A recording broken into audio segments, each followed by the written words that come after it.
नमस्कार मंडळी, welcome to futuristic kitchen. तर आज पावभाजीची रेसिपी बघायची आहे.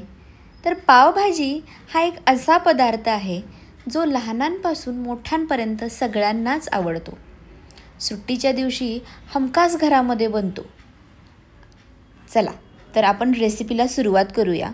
सुरुवातीला मी सगळ्या भाज्या चिरून घेतल्यात आणि त्या छान वॉशही करून घेतल्यात.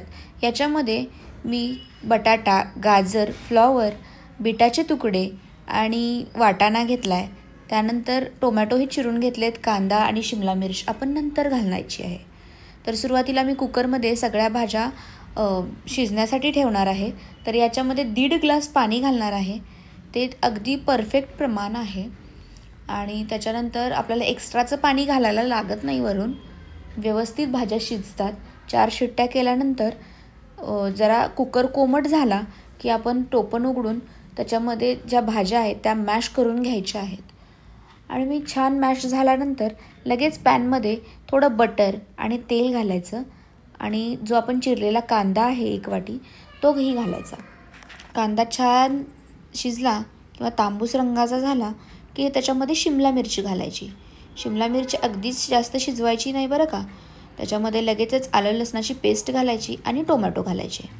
टोमॅटो जास्त वेळ घेतात शिजायला म्हणून त्याच्यामध्ये आपल्याला चवीनुसार मीठ घालायचं. मीठ घातल्यानंतर थोडा वेळ झाकून ठेवून त्याला छान शिजू द्यायचं. बघा टोमॅटो छान शिजलेत. लगेचच आपण याच्यामध्ये मसाले घालायचे. याच्यामध्ये मी पावभाजी मसाला 2 चमचे, काश्मीरी लाल मिर्च 1 चमचा आणि हळद असं घालून झाकून 2 मिनटं छान शिजू दिलं. आपण मॅश केलेल्या भाज्या आहेत त्या याच्यामध्ये घालायच्या आणि चांगलं असं एकत्र एकजीव करून घ्यायचं. तर मला इथे मॅश व्यवस्थित झालं नाही असं वाटत होतं. म्हणजे बिटाचे जरा मोठे तुकडे राहिले होते आणि गाजराचीही. म्हणून मी पुन्हा एकदा मॅश करायला घेतलं आणि छान मॅश करून झाल्यानंतर आपली पावभाजी अगदी चविष्ट अशी पावभाजी रेडी झालेली आहे. सगळा घमघमाट संपूर्ण घरात सुटलेला आहे. आणि तर आता आपण लगेचच पाव शेकायलाही घेऊया.